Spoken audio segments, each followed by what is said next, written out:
الحمد لله نحمده ونستعينه ونستغفره ونعوذ بالله من شرور أنفسنا ومن سيئات أعمالنا من يهده الله فلا مضل له ومن يضلل فلا هادي له وأشهد أن لا إله إلا الله وحده لا شريك له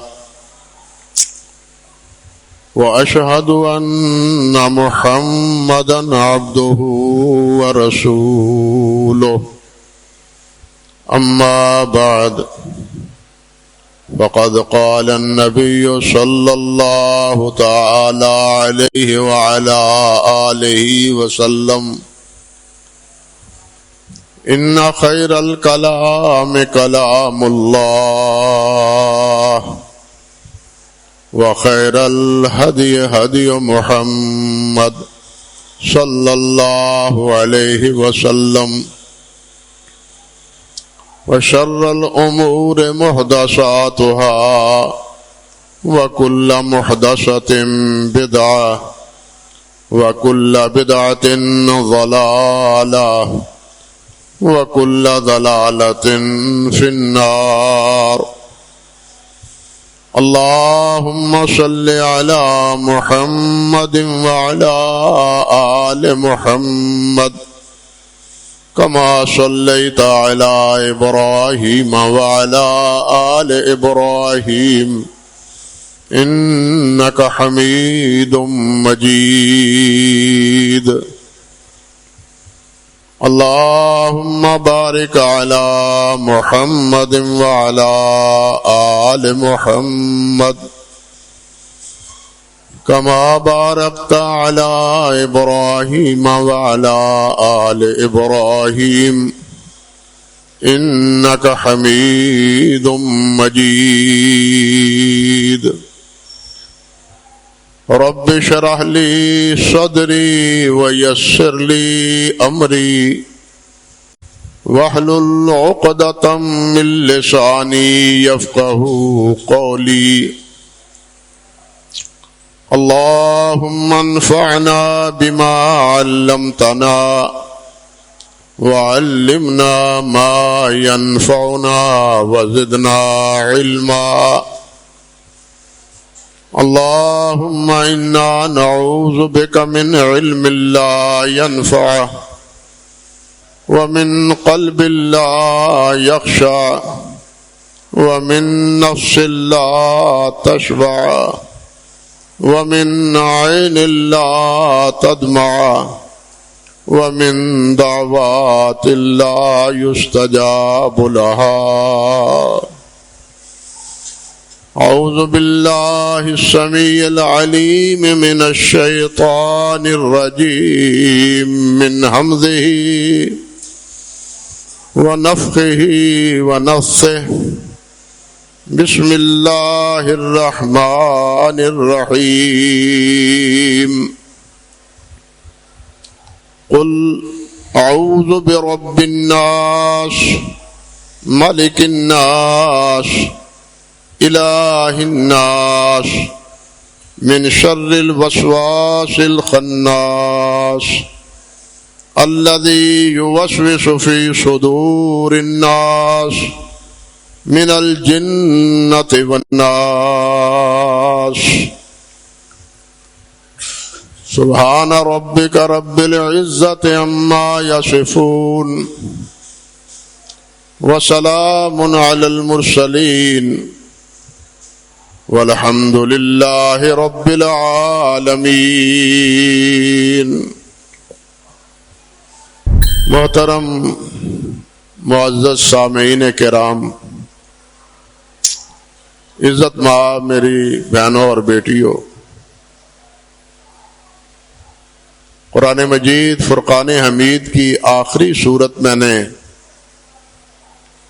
آج کے خطبے کے موضوع کے لیے منتخب کی ہے،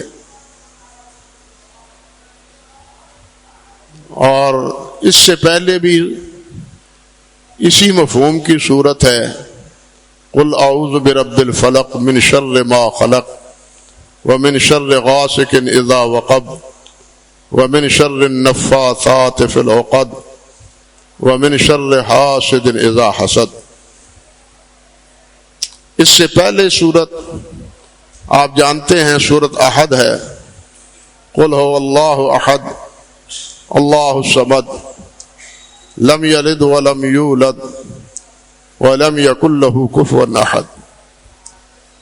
اور یہ سورۃ احد علماء حضرات فرماتے ہیں کہ یہ ثلث قرآن مجید کا حکم ہے، یعنی قرآن مجید میں جتنے احکام، قصص، واقعات ہیں ان میں تیسرا حصہ توحید سے متعلق ہے۔ بلکہ اگر یہ کہا جائے کہ سارا قرآن مجید ہی توحید کی علمبرداری کے لیے تو اس میں بھی کوئی مبالغہ نہیں، لیکن اس توحید پر انسان قائم کس طرح رہ سکتا ہے، استقامت کس طرح دکھا سکتا ہے۔ یہ سورۃ احد کے بعد ان دونوں صورتوں کو لانے کا مقصد کیا ہے اللہ سبحانہ و تعالیٰ کی، یہی بات قابل توجہ ہے۔ پہلی سورۃ الفلق، اس میں جو دنیاوی مضرات ہیں انسان کو نقصان دینے والے ہیں ان سے اللہ رب العزت سے پناہ طلب کی ہے، اور دوسری صورت میں جو دینی لحاظ سے نقصان اور ضرر کا باعث ہے ان سے پناہ طلب کی گئی۔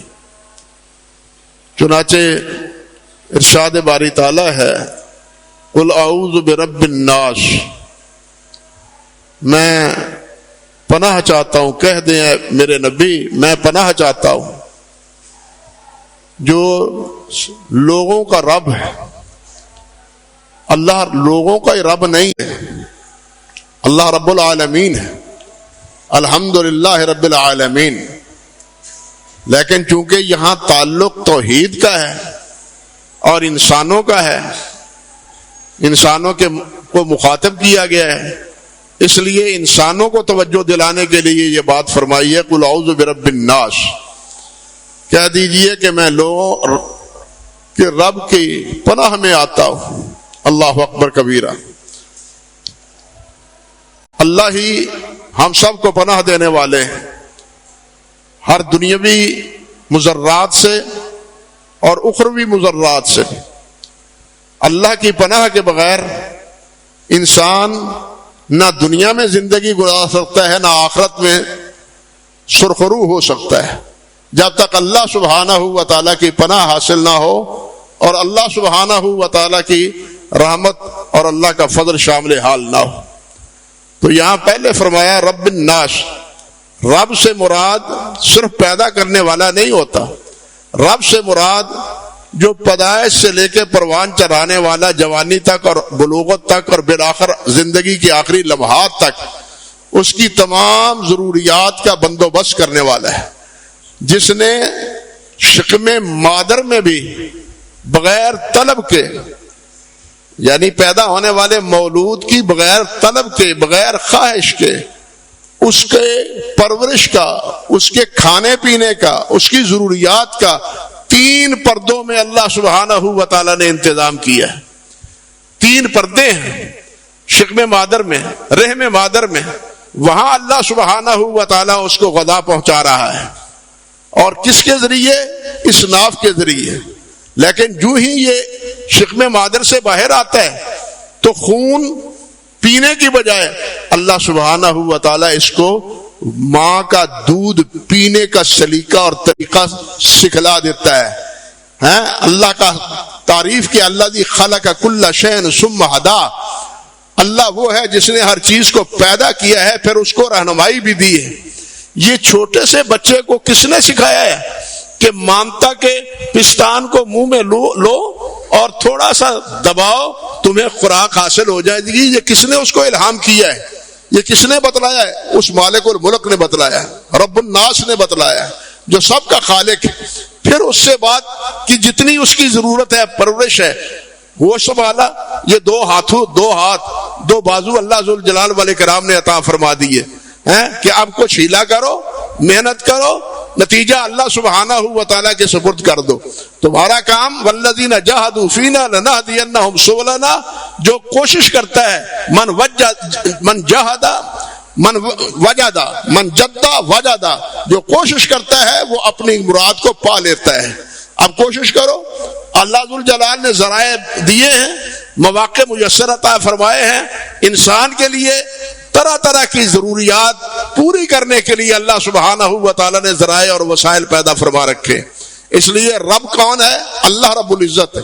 اللہ کے علاوہ کوئی اور رب نہیں ہے، نہ کوئی خالق ہے. خالق کل شے، ہر چیز کو پیدا کرنے والا وہی ہے. اللہ کے علاوہ ہر چیز مخلوق ہے. حتیٰ کہ سمجھ لیں ہمارا عمل جو ہے وہ بھی مخلوق ہے، کیونکہ ہم جو عمل کرتے ہیں یہ بھی اللہ کی توفیق اور اللہ کی دی ہوئی قوت سے کرتے ہیں. ورنہ حقیقت یہ ہے کہ ہم نہ دیکھ سکتے ہیں اپنی مرضی سے اگر اللہ توفیق نہ دے، نہ ہم بول سکتے ہیں اگر اللہ توفیق نہ دے، نہ ہم دیکھ سکتے ہیں نہ جب اللہ توفیق نہ دے، نہ ہم چل سکتے ہیں نہ پکڑ سکتے ہیں اگر اللہ سبحانہ و تعالیٰ توفیق نہ دے. اسی لیے اللہ ذوالجلال نے فرمایا ہے کہ اللہ ذوالجلال تمہارا ہی خالق نہیں ہے بلکہ تمہارے افعال کا بھی خالق. خالق کل شے، جو چیز بھی اس زمین و آسمان کے مابین ہے، جو جس پر ہماری نظر جاتی ہے یا نہیں جاتی، اس کا خالق کون ہے؟ وہ اللہ وحدہ لا شریک ہے، کوئی اور خالق نہیں ہے. وہی خالق ہے، اسی نے پرورش کرنی ہے، اسی نے پالنا ہے، اور اس کی مدد سے انسان دیکھتا ہے. دیکھیے آپ سورۃ انفال پڑھیں، اللہ اکبر، ایک ایک بات پورا عنوان رکھتی ہے.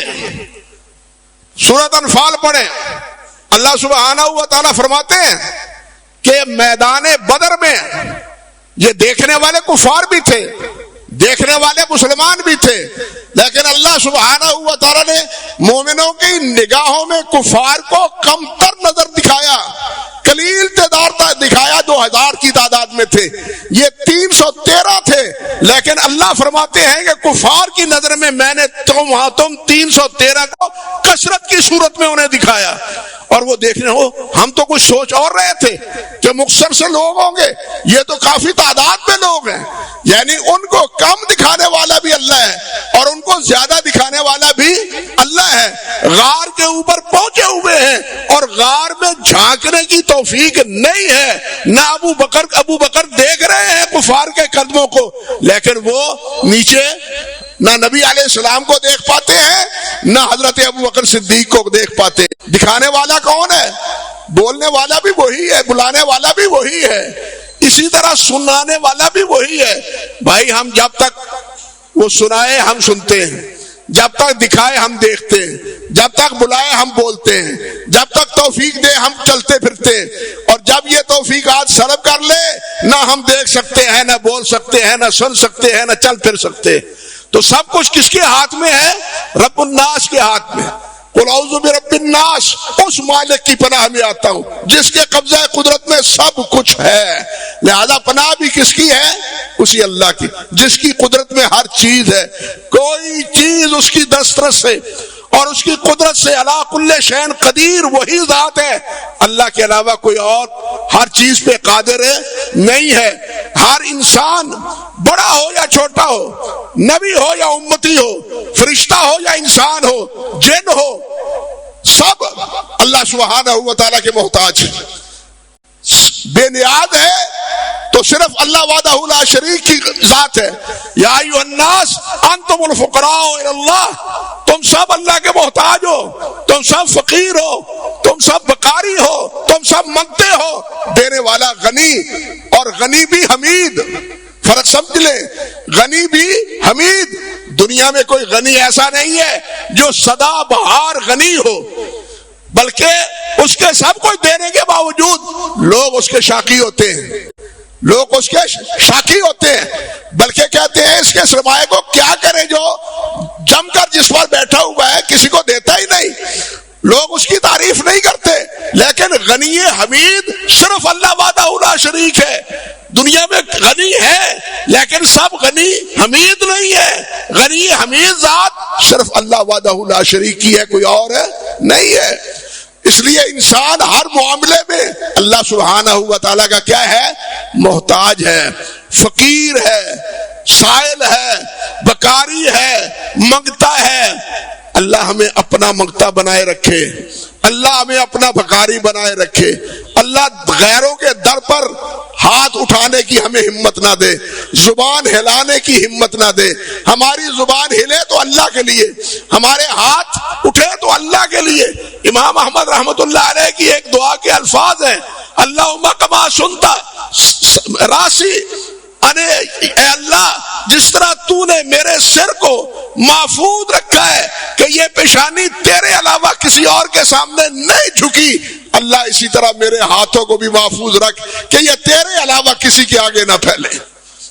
ہماری پیشانی بھی اسی کے سامنے اور ہمارے ہاتھ بھی اسی کے سامنے. یہ ہے رب الناس. پھر ہے مالک الناس, وہ مالک ہے اور اللہ ذو الجلال مالک بھی ہے. اللہ ذو الجلال مالک بھی ہے. ہر مالک بادشاہ نہیں ہوتا, بات سمجھیے, ہر مالک بادشاہ نہیں ہوتا, لیکن جو بادشاہ ہوتا ہے وہ بادشاہ بھی ہوتا ہے اور مالک بھی ہوتا ہے. اللہ مالک بھی ہے اور اللہ بادشاہ بھی ہے, دونوں میں فرق سمجھے. اللہ مالک بھی ہے. سورۃ فاتحہ میں آپ کیا پڑھتے ہیں؟ الحمدللہ رب العالمین مالک یوم الدین. وہاں کیا ہے؟ مالک یوم الدین, قیامت کے دن کا مالک ہے. قیامت کے دن اللہ فرمائے گا لمن الملک اليوم, آج کے دن بادشاہت کس کی ہے؟ مالک کون ہے؟ للہ الواحد القہار, ایک اللہ وحدہ لا شریک کی بادشاہت. مالک اللہ ہے, دنیا کا بھی مالک اللہ ہے, آخرت کا مالک بھی اللہ ہے, اور مالک ہونے کے ساتھ ساتھ بادشاہ بھی ہے. بادشاہ جو چاہتا ہے فیصلہ کرتا ہے, جو چاہتا ہے فیصلہ کرتا ہے.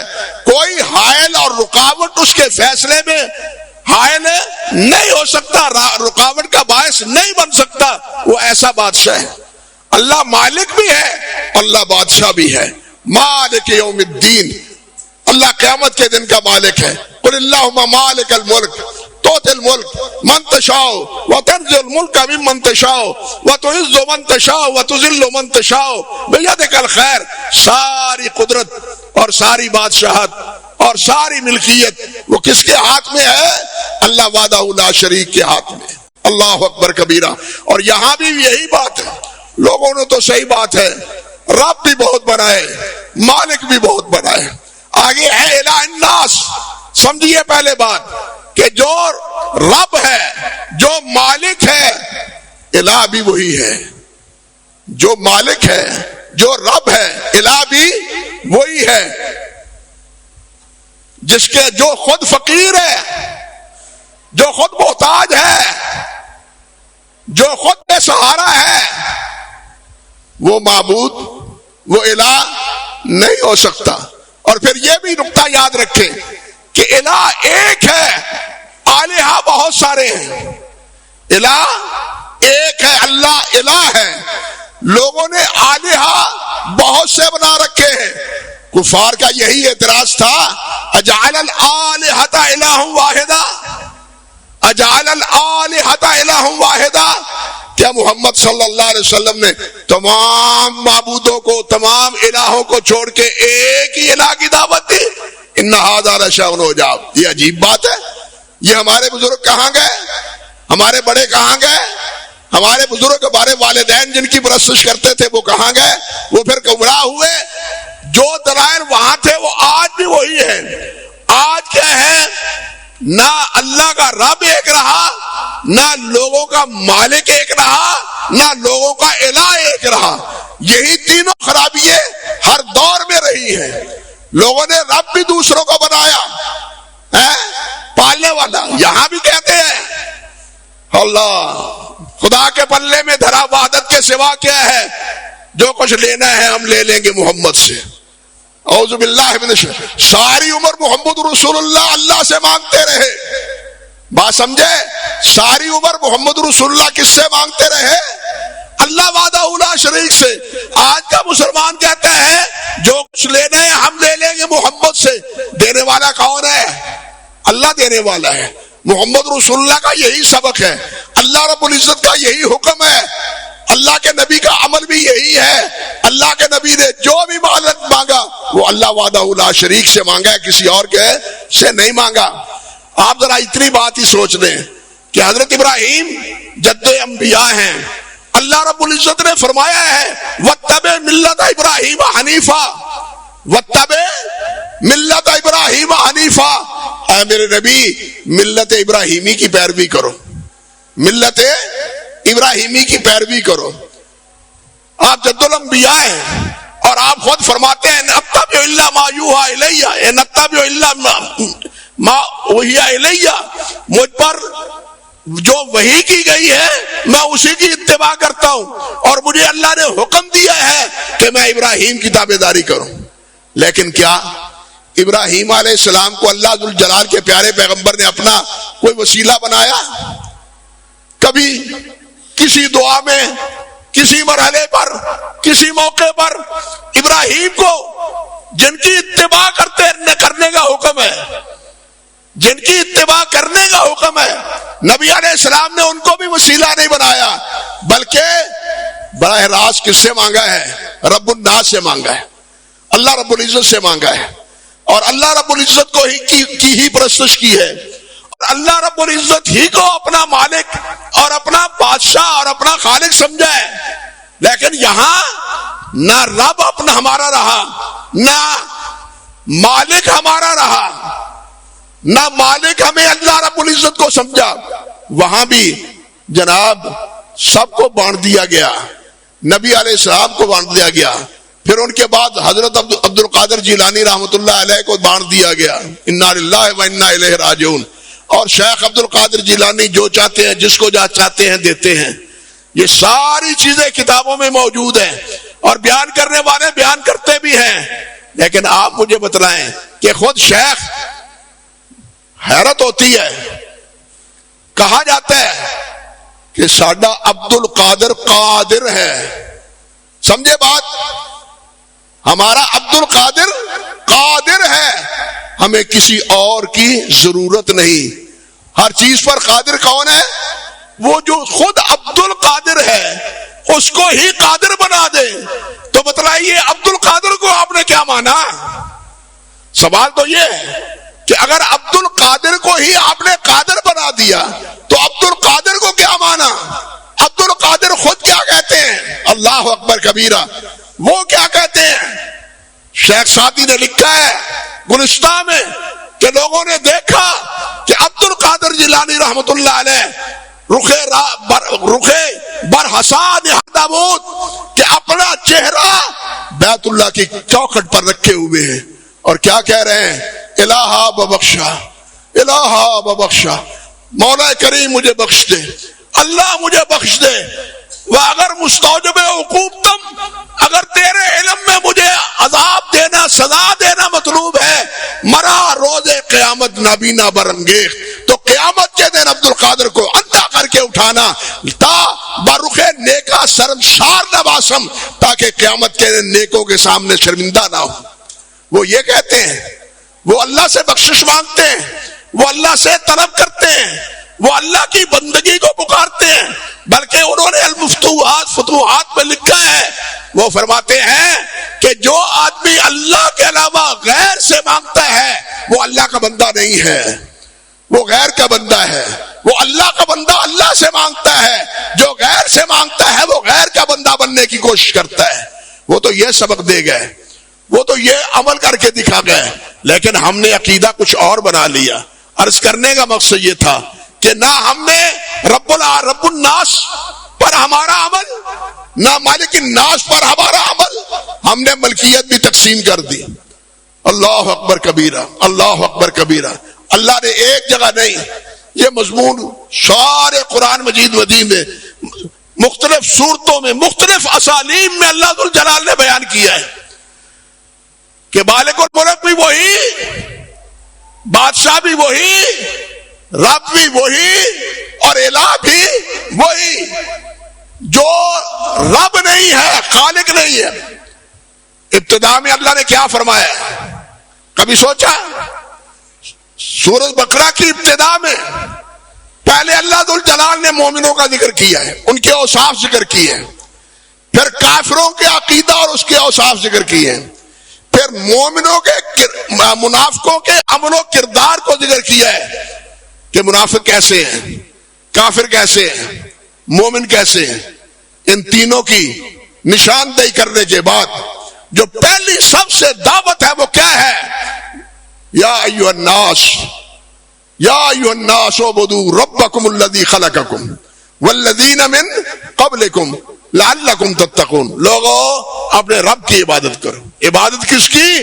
جس نے پیدا کیا ہے، جو ہمارا رب ہے، جو پرورش کرنے والا ہے، پروان چڑھانے والا ہے، جو ہماری ضروریات کا کفیل ہے، ہماری ہی نہیں ہر چیز کی، ہر مخلوق کی۔ پتھر میں کیڑا ہے تو اس کو وہ رزق دے رہا ہے، تحت الثری میں اگر کوئی جانور ہے تو اس کو وہ رزق دے رہا ہے، اگر سمندروں میں مچھلیاں ہیں یا کیڑے مکوڑے ہیں ان کو رزق دے رہا ہے۔ شیر سے سارے جانور ڈرتے اور بھاگتے ہیں، لیکن اللہ گوشت کھانے کے لیے اس کو دیتا ہے، گھاس کھانے کے لیے ان کو کبھی نہیں دیتا۔ ان کو جانور سب اس سے بچتے ہیں، لیکن وہ جانور خوراک پھر بھی کس کی بنتے ہیں؟ اسی شیر کی بنتے ہیں۔ یہ بنانے والا کون ہے؟ یہ خالق کون، رازق کون ہے؟ یہ اللہ وحدہ لا شریک ہے۔ جتنی مخلوق ہے زمین و آسمان کے مابین، ان تمام کی پرورش کرنے والا اللہ وحدہ لا شریک ہے۔ یہاں یہی بات فرمائی، یہی بات کہی، کیا؟ یا ایھا الناس اعبدوا ربکم، جو تمہارا رب ہے اس کی عبادت کرو۔ دیکھ لو تم کو کس نے پیدا کیا ہے، تم کو کس نے پالا پوسا ہے، اس کی عبادت کرو۔ اللہ والذین من قبلکم، اور ان کو بھی جو تم سے پہلے تھے، تمہارے باپ، تمہارے دادا، پردادا، چکر دادا، حتیٰ کہ آدم علیہ السلام تک، سب کا شجرہ نسب کس کے ساتھ؟ آدم علیہ السلام کے ساتھ۔ کلکم من آدم و آدم من تراب، فرمایا تم سب آدم کی اولاد ہو، اور آدم کو اللہ نے مٹی سے پیدا کیا۔ اللہ نے آدم کو مٹی سے پیدا کیا اور تم سب آدم کی اولاد ہو۔ یہاں کیا فرمایا؟ والذین من قبلکم، جو تم سے پہلے تھے۔ ہم نے عبداللہ کی بجائے عبد الرحمن کی بجائے عبداللہ اور عبد الرحمن کی بجائے نبی علیہ السلام نے فرمایا نا حب الاسماء اللہ عبداللہ و عبد الرحمن، اس کی بجائے کیا کہا؟ ہم کیا ہیں؟ عبد المصطفیٰ ہیں، ہم عبد النبی ہیں، ہم فضل الرسول ہیں، ہم فضل احمد ہیں، فضل اللہ نہیں ہے، فضل الہی نہیں ہے، فضل رسول ہے، فضل احمد ہے، عبد الرسول ہے، عبد النبی ہے، نام ہے یہ۔ اب آپ بتلائیے کیا ہم بندے اللہ کے رہے؟ یہاں اللہ نے اس فکر کی بھی بے کنی کر دی کہ کہیں تمہارے دل میں آئے کہ تم سے پہلے جو تھے شاید ان کو کسی اور نے پالا ہو۔ فرمایا نہیں، تم کو بھی پالنے والا ہے، اور تم سے پہلے تمہارے آباء و اجداد جتنے ہو گزرے ہیں ان سب کو وہی پالنے والا ہے۔ وہ سب اللہ کے جو ہے نا پرورش کنندہ ہے، سب اللہ کی پرورش کرتے، اللہ کی پرورش میں رہے ہیں اور اللہ ذوالجلال کی بندگی میں رہے ہیں۔ وہ اللہ اکبر کبیرہ، کوئی اپنے آپ کو کوئی کہے لیکن ہے وہ اللہ کا بندہ۔ اللہ نے فرمایا کل یوم القیامت یاتی نہ ابتا، قیامت کے دن سارے سر نگو ہوں گے میرے سامنے، سب جھکے ہوئے ہوں گے میرے سامنے، وہ نبی ہو، وہ ولی ہو، وہ صحابی ہو، وہ کوئی بھی ہو، اللہ کے سامنے سر جھکے ہوئے اللہ بندہ بنے ہوئے اللہ ذوالجلال کے سامنے آئیں گے۔ ہم نے تو حضرت محمد رسول اللہ صلی اللہ علیہ وسلم کو عین الہی بنا دیا۔ اگر عیسائیوں نے عیسیٰ علیہ السلام کو اللہ کا بیٹا کہا تو نبی کریم صلی اللہ علیہ وسلم کو نور من نور اللہ کہا۔ آپ سنتے ہیں یا نہیں سنتے؟ نور من نور اللہ کہا۔ آپ بتلائیے، بلکہ کہنے والے نے کہا وہ جس نے چاند کے 2 ٹکڑے کیے، نور وحدت کا ٹکڑا ہمارا نبی، جس نے چاند کے 2 ٹکڑے کیے ہیں وہ نور وحدت کا ٹکڑا ہمارا نبی۔ ہم کیا کہتے ہیں؟ نبی کا اشارہ تھا، نبی کا اشارہ تھا۔ چاند کو 2 ٹکڑے کرنے والا کون تھا؟ اللہ تھا۔ اللہ نے، رب العزت نے چاند کو 2 ٹکڑے کیا۔ اللہ نے اپنے نبی علیہ السلام کے دستے مبارک سے یہ معجزہ دکھایا۔ معجزہ نبی کے اختیار میں نہیں ہوتا، معجزہ اللہ کی دسترس میں ہوتا ہے، اور نبی کی کرامت کو ظاہر کرنے کے لیے، عظمت کو اجاگر کرنے کے لیے اللہ سبحانہ و تعالیٰ اپنے نبی سے معجزے کا ظہور فرماتے ہیں۔ یہاں یہ بات بھی سمجھ لیں کہ معجزے کا اظہار یہ لازم ہے اور کرامت کا اظہار اخفا ہے، دونوں میں فرق ہے۔ لوگ کرامت ڈھونڈتے ہیں، لوگ کرامتیں ڈھونڈتے ہیں اپنی فکر کے مطابق کہ یہ بڑا پہنچا ہوا ہے، پھر ڈھونڈتے ہیں کہ اس سے کوئی کرامت بھی ہے۔ لیکن وہ اللہ والوں نے کہا کہ یہ کرامت تو ڈھونڈتے ہیں، ہمارے یہ کرامت ڈھونڈنا ہمارے نفس کا طلب ہے، ہماری طلب ہے، ہماری طلب ہے، ہمارا مطالبہ ہے، ہمارے نفس کا مطالبہ ہے۔ لیکن اللہ کا مطالبہ کیا ہے؟ اللہ کا مطالبہ کیا ہے؟ وہ کرامت نہیں ہے، وہ استقامت ہے۔ اللہ کا مطالبہ کیا ہے؟ استقامت ہے۔ نفس کا مطالبہ کیا ہے؟ کرامت ہے۔ اب آپ انصاف سے بتلائیں کہ نفس کو پورا کریں، راضی کریں، یا اللہ کو راضی کریں؟ نفس کو راضی کریں یا اللہ کو راضی کریں؟ آپ اپنے اسلاف کا تذکرہ پڑھیں جو صاحب کرامت تھے، جب ان سے کرامت کا ظہور ہوتا تھا وہ علاقہ چھوڑ جاتے تھے، وہ اپنا علاقہ چھوڑ جاتے تھے۔ اس لیے اب لوگ پیچھا کریں گے، لوگ پیچھا کریں گے اور ہمیں چھوڑیں گے نہیں۔ کرامت یہ ہے، اور نبوت میں جو معجزہ ہے وہ نبی خود دعوت دیتا ہے۔ دیکھ لو یہ معجزہ ہے، یہ اللہ ذوالجلال نے اظہار فرمایا، وما رمیت اذ رمیت ولکن اللہ، مٹھی تو آپ کی تھی، 1000 کی آنکھوں میں وہ ایک مٹھی پہنچا دینا کس کا کام تھا؟ بات سمجھے؟ انسان کی دسترس میں یہ تھا کہ ایک مٹھی 1000 کی آنکھوں میں پہنچ جائے، کفار کی آنکھوں میں نہیں، ممکن نہیں۔ لیکن یہ ممکن کس نے بنایا؟ اللہ رب العزت نے۔ اسی لیے فرمایا وما رمیتا اذ رمیتا ولکن اللہ رما۔ تو نہ ہم نے اللہ کو ایک رہنے دیا، رب کو ایک رہنے دیا، نہ مالک بھی ایک رکھا اور نہ ہی معبود ایک رکھا۔ جگہ جگہ پر ہمارے یہ جبیں جھکتی ہیں، جگہ جگہ پر ہمارے یہ ہاتھ اٹھتے ہیں۔ اللہ اکبر، اللہ اکبر۔ یہ کبھی نبی علیہ السلام سے مانگتے ہیں، یا قدم قدم پر یا علی مدد مانگتے ہیں، قدم قدم پر یا عبد القادر جیلانی شین للہ کہتے ہیں، کیا کچھ نہیں کہتے ہیں۔ یا شیخ عبد القادر جیلانی پر ہی نہیں اکتفا، یا داتا گنج بخش، کہاں تک پہنچتے ہیں۔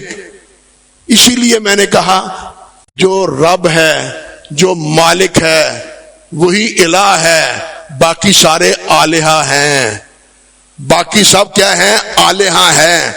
الہ ایک ہے، جو آلہہ ہیں مشرکین ایک پر اکتفا نہیں کرتے، لیکن مومن ایک پر اکتفا کرتے ہیں۔ مشرک وہ لات کا بھی، عزا کی بھی، حبل کا بھی، منات کا بھی، سب کے پجاری ہیں، رہے نا۔ آج شروع ہوتے ہیں لاہور سے، پاک پٹن کے، پھر اس کے بعد کیا جائے ملتان شریف سے، پیری پور ملتان، پھر اچ شریف سے، پھر یہ سیون شریف پر، یہ سارے جگہ پر جھک مارتے ہیں یا نہیں مارتے؟ جگہ جگہ پر پہنچتے ہیں یا نہیں پہنچتے؟ لیکن مومن کی پیشانی کس کے سامنے جھکتی ہے؟ ایک اللہ کے سامنے۔ ان کا الہ ایک ہے، جو یہ صفات کا مالک ہے وہی الہ ہے، باقی سب جو ہیں وہ آلہہ ہے۔ وہ حقیقت یہ ہے کہ جو پہاڑ کی چوٹی سے لڑکھتا ہے پر وہ گرتا ہی چلا جاتا ہے، وہ نیچے گرتا ہی چلا جاتا ہے، کہیں تھمتا نہیں۔ جو توحید کی بلندیوں کو پا لیتا ہے وہ پھر اسفل السافلین میں نہیں گرتا، وہ جنت الفردوس میں پہنچتا ہے۔ جو توحید کی بلندیوں کو پا لیتا ہے وہ اسفل السافلین میں نہیں گرتا، وہ کہاں جاتا ہے؟ جنت الفردوس کو پاتا ہے۔ اور یہی چیز اس صورت میں سمجھائی گئی ہے۔ اور ساتھ یہ قل اعوذ برب الناس مالک الناس الہ الناس من شر الوسواس الخناس، کہ خناس کے شر سے یا اللہ ہمیں بچا۔ خناس جو چھپ کے وسوسہ ڈالنے والا ہو، ایک بار وسوسہ ڈالا، پیچھے ہٹ گیا، دیکھا کہ کیا اس وسوسے کا اثر ہوا ہے یا نہیں ہوا، اثر ہوا کامیاب ہو گیا، اگر اثر نہیں ہوا تو دوبارہ وسوسہ ڈالے گا۔ اس شیطان نے فوسوس لهم الشیطان، آدم علیہ السلام اور حضرت حوا کے دل میں بھی انہوں نے وسوسہ ڈالا تھا کہ جنت میں ہمیشہ رہنا ہے تو اس درخت کو کھا لو، اس کا پھل کھا لو۔ اس سے روکا اس لیے گیا ہے کہ تم کو تو زمین پہ بھیجنا ہے، انی جاعلک للناس فی الارض خلیفہ، ہمیں تو اللہ نے یہ کہا ہے تمہیں تو زمین میں بھیجنا ہے، اور اس سے روکا یہ گیا ہے اس لیے کہ تم جنت میں ہمیشہ نہ رہو۔ یہ وسوسہ تھا شیطان کا۔ اور پھر جو کچھ ہوا شیطان نے آدم علیہ السلام سے کیا، اس کا نتیجہ سورۃ اعراف میں اور دوسری قرآن مجید کی آیات میں موجود ہے۔ تو یہ ہے خناس، یہ وسوسے ڈالتا ہے، یہ شیطان ہی وسوسے نہیں ڈالتا۔ اللہ کیا فرماتے ہیں؟ من وسواس واعوذ بک رب الناس ملک الناس الہ الناس من شر الوسواس الخناس الذی یوسوس فی صدور الناس من الجنۃ والناس۔ یہ وسوسے ڈالنے والے، یہ کانا پھوسی کرنے والے، یہ تواہم پرست، یہ جن بھی ہیں، انسان بھی ہیں، انسان نما شیطان بھی ہیں، انسان نما شیطان بھی ہیں۔ اللہ پناہ دے۔ یعنی یہ وسوسے، یہ منصوبے، یہ دلاسے، یہ سہارے دینے والا شیطان بھی ہے، اور شیطان کے بہت سے لوگ چیلے بھی ہیں۔ وہ ایک مولوی صاحب کا کلپ بڑا معروف ہے، بزرگ ہیں، پگڑی بندھی ہوئی ہے، وہ کیا فرماتے ہیں؟ وعظ کرتے ہوئے کرتے ہیں، بالآخر نتیجہ کیا کہتے ہیں؟ کہ ہم جو کچھ ہمیں ملتا ہے، جو کچھ ہمیں ملتا ہے حضرت داتا صاحب سے ملتا ہے، ہمیں سب کچھ یہاں سے ملتا ہے، اس لیے یہاں سے ہم لیتے ہیں، یہاں سے ہم طلب کرتے ہیں۔ وہ جو ہے نا غیر مقلد وہابی جن کو کہتے ہیں، ان کو یہاں سے کچھ نہیں ملتا، وہ صحیح کہتے ہیں، اس لیے کہ انہیں کچھ نہیں ملتا، ہمیں یہاں سے سب کچھ ملتا ہے، اس لیے یہاں سے ہم طلب کرتے ہیں۔ وہ کہتا ہے انہیں کچھ نہیں ملتا، ہمیں یہاں سے ملتا ہے۔ اللہ والوں سوچو صحیح، یہ جو بت پرست ہیں یہ پاگل ہیں، دیوانے ہیں، پاگل ہیں، کیا ان کو یہ سمجھ نہیں آتی تھی؟ کیا ان کی حاجت براری ان بتوں سے ہوتی تھی یا نہیں ہوتی تھی؟ آج بھی آپ کے پڑوس میں ہندو بت پرست ایک نہیں، بت نہیں، پتہ نہیں ہزاروں بتوں کی پرستش کرتے ہیں۔ ان کی ضروریات کس سے وابستہ ہے، کس سے وابستہ ہے، ان کے تعلقات کس کے ہاتھ ہیں، ان کی امیدیں کن پر ہیں؟ ان کی امیدیں بھی انہیں بتوں پر ہیں، ان کی مرادیں بھی انہیں بتوں کے ساتھ وابستہ ہیں۔ وہ کیوں کی پوجا کرتے ہیں؟ اگر ان کی مرادیں وہاں پوری نہ ہوتی ہوں تو وہ جا کے جناب ان کو تھوڑے پھوڑے نہ، ان کے سامنے ہاتھ جوڑ کے کھڑے ہوتے ہیں، ننگے پاؤں کھڑے ہوتے ہیں، سجدہ ان کو کرتے ہیں، مرادیں ان سے پاتے ہیں۔ وہ کہتے ہیں سب کچھ ہم کو یہاں سے ملتا ہے۔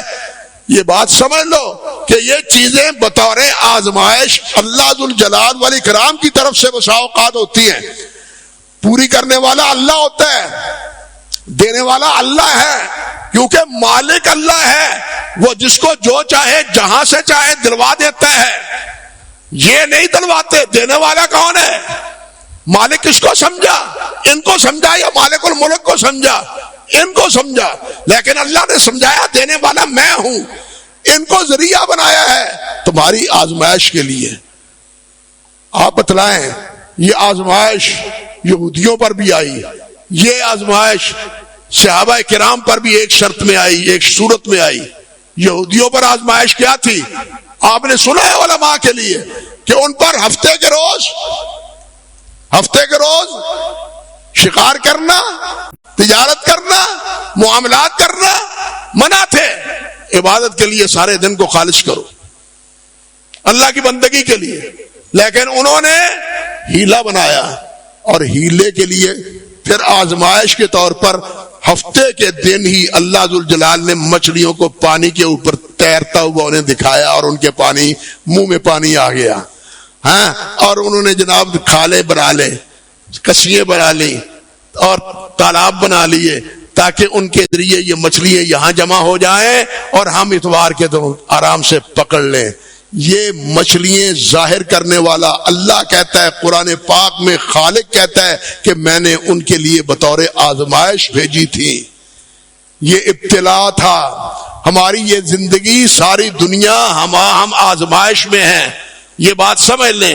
بادشاہ ہے تو وہ بھی، فقیر ہے تو وہ بھی، تندرست ہے تو وہ بھی، بیمار ہے تو وہ بھی، والد ہے تو وہ بھی، بیٹا ہے تو وہ بھی، مزدور ہے تو وہ بھی، کارخانے دار ہے تو وہ بھی، یہ سب معرض ابتلا میں آزمائش ہو رہی ہے، ہماری امتحان گاہ میں ہے کہ ہم کیا کردار کرتے ہیں اپنے زیر دستوں سے، ہم کیا معاملہ کرتے ہیں اپنی اولاد سے، اولاد کیا معاملہ کرتی ہے اپنے والدین سے، میاں بیوی آپس میں کیا ایک دوسرے کے حقوق کی پاسداری کرتے ہیں۔ ہم سارے معرض امتحان میں اس دنیا میں، یہ دنیا ہے ہی امتحان کا، اور بعض کو اس طرح اللہ ذوالجلال آزماتے ہیں۔ یہودیوں کو اسی طرح آزمایا، وہ اس آزمائش میں پورے نہ اترے، اللہ ذوالجلال نے انہیں خنزیر اور بندر بنا دیا، خنزیر اور بندر بنا دیا۔ آپ سورۃ الانعام پڑھیں، سورۃ الانعام پڑھیں، 7ویں پارے کی ابتدا ہی میں اللہ بتلاتے ہیں کہ اللہ ذوالجلال نے محترمین کے لیے شکار کو، بری شکار کو حرام قرار دیا۔ بحری شکار کر سکتے ہو تو مچھلیاں پکڑ سکتے ہو احرام کی حالت میں حج اور عمرے پہ جانے والا، لیکن بری شکار پرندہ نہیں کر سکتے، یہ کیا ہے، ہرن نہیں کر سکتے، کھانے والی دوسری چیزوں کو شکار تم نہیں کر سکتے جب تک تم احرام کی حالت میں ہو، اور شکار کرنا تو کجا رہا، شکار کرنے کا اشارہ بھی اور اجازت بھی نہیں دے سکتے، کسی دوسرے کو بھی نہیں کہا وہ جا رہا ہے شکار پکڑو اس کو، یہ بھی کرنے کی اجازت نہیں ہے۔ بات سمجھے یا نہیں سمجھے؟ لیکن قرآن کیا کہتا ہے؟ سورۃ انعام پڑھ کے دیکھیں، اللہ سبحانہ و تعالیٰ فرماتے ہیں ہم نے ان کی آزمائش کے لیے ان جانوروں کو ان کے آگوں سے گزارا۔ یہ شکاری جانور، یہ شکاری پرندے، یہ ہرن اور دوسرے چھوٹے چھوٹے کھانے والے پرندے اور جانور، وہ آگے سے گزر رہے ہیں، وہ آگے سے گزر رہے ہیں۔ کیوں؟ کہ کیا میرے حکم کی تابعداری کرتے ہیں یا اپنے منہ کو راضی کرنے کی کوشش کرتے ہیں؟ لبوں اور لب کی، منہ کی اور پیٹ کی توازو وہ مقدم ہے یا میرے حکم کی فرما برداری مقدم ہے؟ یہ میرا امتحان تھا۔ بالکل یہی صورت ان حضرات کے بارے میں ہے، ان کی امیدیں، ان کی مرادیں، ان کی ضرورتیں ان کے کہنے کے مطابق ان قبروں والوں سے پوری ہو رہی ہے، لیکن ضرورتیں پوری کرنے والا کون ہے؟ اللہ ہے۔ یہ تو ان کے لیے اللہ ذوالجلال نے امتحان گاہ بنا رکھا ہے کہ یہ میرے ہیں یا ان کے ہیں۔ بات سمجھے ہیں؟ یہ میرے ہیں یا ان کے ہیں؟ یہ کیا اپنے آپ کو سمجھتے ہیں؟ میرے ہیں تو مجھ سے مانگے، میرے ہیں تو مجھ سے مانگے، اگر ان کے ہیں تو اس کے مانگے۔ اسی لیے تو انہوں نے عبداللہ اور عبد الرحمان رکھنے کی بجائے عبد النبی نام رکھے، عبد المصطفیٰ نام رکھے، عبد الرسول نام رکھے، انا للہ و انا الیہ راجعون۔ اللہ سبحانہ و تعالیٰ نے سب کو اپنا بندہ کہا، اللہ کے رسول صلی اللہ علیہ وسلم نے سب کو اللہ کی بندگی اور اللہ کی عبدیت کی دعوت دی، اور ہم اپنے نام عبد الرسول رکھتے ہیں۔ کیا یہ اللہ کے رسول کی تابع داری ہے؟ کیا یہ اللہ کے رسول کی فرما برداری ہے؟ کیا یہ اللہ رب العزت کی تابع داری ہے؟ قطعاً نہیں، یہ ہمارے لیے آزمائش گاہ ہے، لیکن ہم اس آزمائش میں آج ہمیں پورے اترتے ہم نظر نہیں آتے۔ اب آگے دیکھیے، اللہ ذوالجلال فرماتے ہیں الذی یوسوس فی صدور الناس من الجنۃ والناس، جنوں میں سے بھی اور انسانوں میں سے، یہ جن بھی کام کرتے ہیں اور شیطان نما جس طرح میں نے عرض کیا انسان بھی کام کرتے ہیں۔ یہاں ایک بات اور سمجھیے، ایک ہے شیطان کا وسوسہ، ایک ہے شیطان نما انسان کا وسوسہ، ایک ہے خود اپنے انسان کی ذات کا وسوسہ۔ یہ انسان کی ذات، انسان کا نفس لفظ اللہ نے استعمال کیا ہے، یہ نفس انسان کی ذات پر استعمال ہوتا ہے۔ یہ انسان کی ذات، انسان کی خواہشات، انسان کی تمنائیں، انسان کی آرزویں، انسان کی جو ہے نا کہنا چاہیے چاہتیں، اس نے غلبہ پا لیا ہے اللہ اور اللہ کے رسول کی چاہتوں پر۔ ہم نے اللہ کی چاہت کی بجائے، حلال کی بجائے حرام کو اختیار کیا ہے یا نہیں کیا؟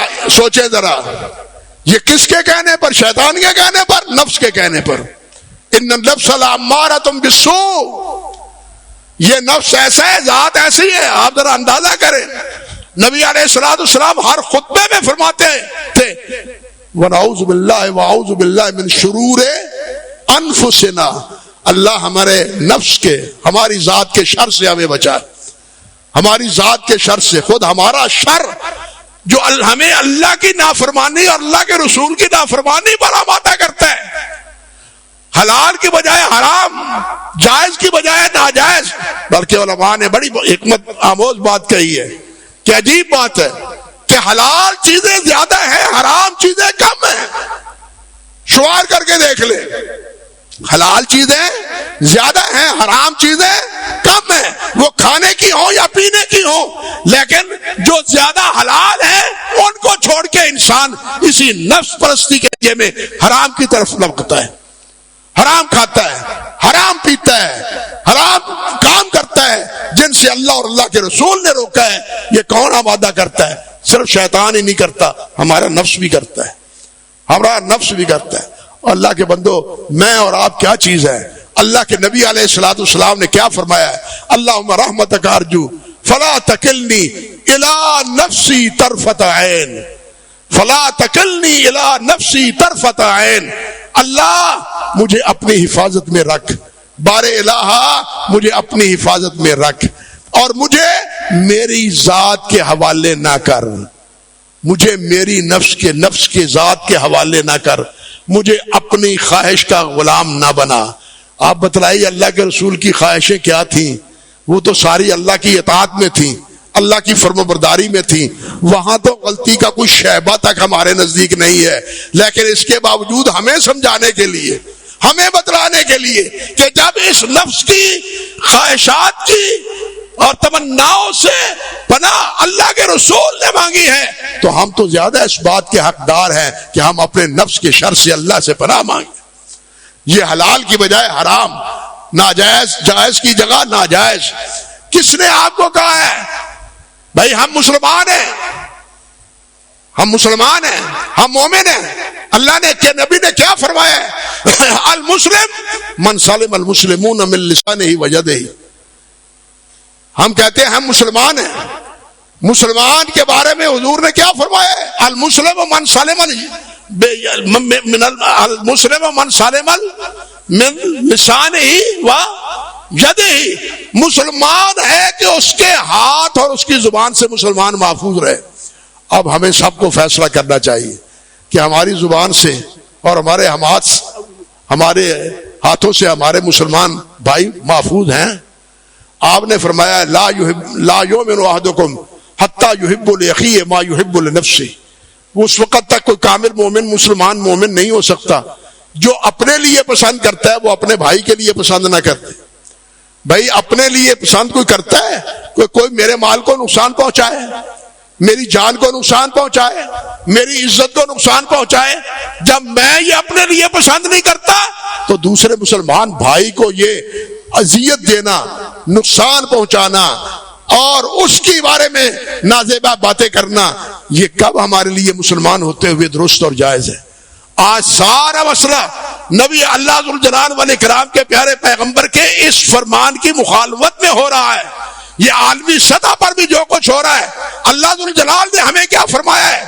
اللہ پاک نے بھی فرمایا ہے کہ لا تتخذوا اليہود والنصارى اولیاء, کہ یہود و نصارہ کو اپنے دوست نہ بناؤ. بعضهم اولیاء بعض, یہ آپس میں ایک دوسرے کے دوست ہیں, تمہارے دوست نہیں ہیں. ہمیں اس پر یقین آیا؟ آپ سوچیں سنجیدگی سے, مسلمانوں کو اس بات پر یقین آیا؟ مسلمان حکمرانوں کو اس بات پر یقین آیا؟ اپنا دفاع یہود و نصارہ کے ہاتھوں میں دے دیا اور آج انہی کے ہاتھوں پٹ رہے ہیں, مار کھا رہے ہیں. اللہ نے فرمایا وَأَعِدُّوا لَهُم مَّا اسْتَطَعْتُم مِّن رِّبَاطِ الْخَيْلِ, اللہ فرماتے ہیں حسب استطاعت دشمن کے ساتھ لڑنے کے لیے اپنی تیاری تیار رکھو, ہمیشہ تیار رکھو. بلکہ مولانا شمس الحق ہوتے تھے رحمت اللہ علیہ, وہ کبھی قلات کی ریاست کے قاضی تھے اور ایک دور تھا بہاولپور یونیورسٹی کے وہ شیخ و تفسیر بھی تھے. ان کا ایک میں نے مضمون پڑھا, اس میں وہ لکھتے ہیں کہ دیکھو حکمرانوں, اللہ نے فرمایا ہے وَأَعِدُّوا لَهُم مَّا اسْتَطَعْتُم مِّن قُوَّةٍ وَمِن رِّبَاطِ الْخَيْلِ, یہ حکمرانوں کا لیے فریضہ ہے, ہمارا نہیں, عوام کا نہیں, حکمرانوں کا فریضہ ہے کہ وہ مستعد رہیں, تیار رہیں. وہ کہتے ہیں اگر دشمن کے پاس مثال کے طور پر 100 بم ہے تو تمہارے پاس 110 بم ہونے چاہیے. اگر تمہارے پاس 110 نہیں ہے تو خطرہ ہے کہیں اللہ ذوالجلال قیامت کے دن یہی سوال نہ کر لے, میں نے تو تمہیں یہ حکم دے دیا تھا اور تم نے جناب دشمنوں سے کمتر اپنے پاس ہتھیار رکھے, جس کا خمیازہ تم نے دنیا میں دیکھ لیا اور آج میں تمہیں ان کا خمیازہ بتاؤں گا. یہ انہوں نے فرمایا. کیا ہم اس حکم کی پیروی کر رہے ہیں, یہ فرمانبرداری کر رہے ہیں اور اس کا خمیازہ آپ بھگت رہے ہیں یا نہیں بھگت رہے ہیں؟ ایمانداری سے سوچئے, اسی کا خمیازہ آج ہم بھگت رہے ہیں. اور بعض وہ بھی ہیں جو کلمہ تو ضرور پڑھتے ہیں, مسلمانوں میں شمار تو ضرور ہوتے ہیں, لیکن دوستیاں کسی اور نہا خانی میں, دوستیاں یارانے تعلقات وابستگیاں کسی اور سے ہیں. مسلمانوں کے ساتھ اہل سنت کے ساتھ ان کی عداوت اور ان کی دشمنی یہ عیار آج بیاں ہے, تفصیل کی گنجائش نہیں ہے. میں ایک ہی بات کہہ دیتا ہوں, رات بھی باتوں میں ساتھیوں سے کہا تھا, 1450 سال کی تاریخ میں کوئی ایک واقعہ نہیں ہے کہ جہاں اہل سنت نے کسی اہل بدعت پر کافروں کو چڑھائی کرنے کی دعوت دی ہو. لیکن ایک روافض ہیں جنہوں نے پوری تاریخ میں کافروں کو اہل سنت کے خلاف چڑھائی کی دعوت دی ہے. وہ تاریخ میں بھی یہی بھرا پڑا ہے, آج بھی وہی چیز کی عکاسی ہمارے سامنے آ رہی ہے. اللہ ذوالجلال والاکرام اس فتنے سے ہمیں بچائے, اس فتنے سے ہمیں بچائے.